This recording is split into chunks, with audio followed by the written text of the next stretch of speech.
Mielgo. I'm the director and designer of the new trailer for the new upcoming Watch Dogs Legion, and we're gonna show you a little behind the scenes.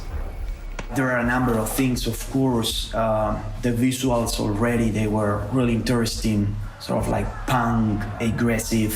I think that the universe that you guys created is very visionary, it's almost scary. So as an artist, I thought that it was very interesting to involve myself in a project that delivers such an interesting message in a human level, right? The artist was in the original script that I read from the agency, and it's one of the main reasons why I wanted to do this. I do not consider myself an artist that engaged himself in a political level. So when I saw this artist that is actually using her art in order to deliver a message, and a message that I actually like, and I think that is very beautiful into a human level, right? Reclaim your future. I thought that it was fantastic.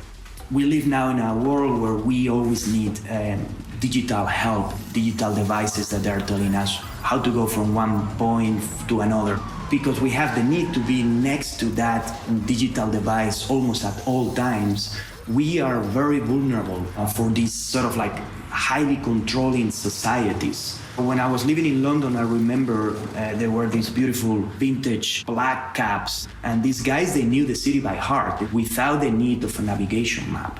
And a character that doesn't need a navigation map in order to function, it's almost the antithesis to the Watch Dogs universe, you know, suffocating, oppressive.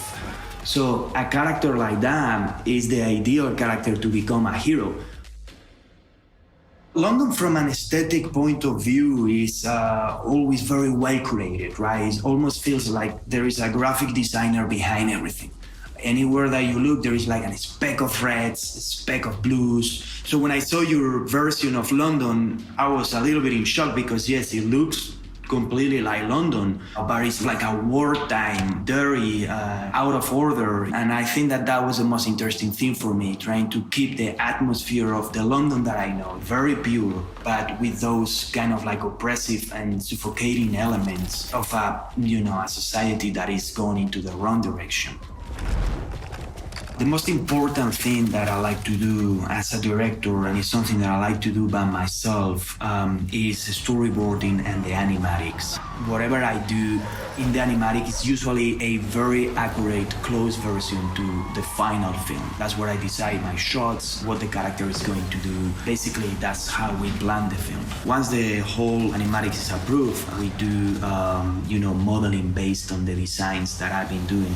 Then we do the shadings, basically the final 3D look that the character is going to have. We paint a lot of the environments based on photographs that I bring from the trips.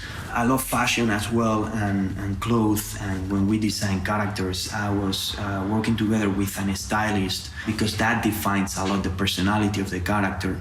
And then, I love cloth simulation and how organic and how everything is in terms of movement. You can see how everything moves like flawless.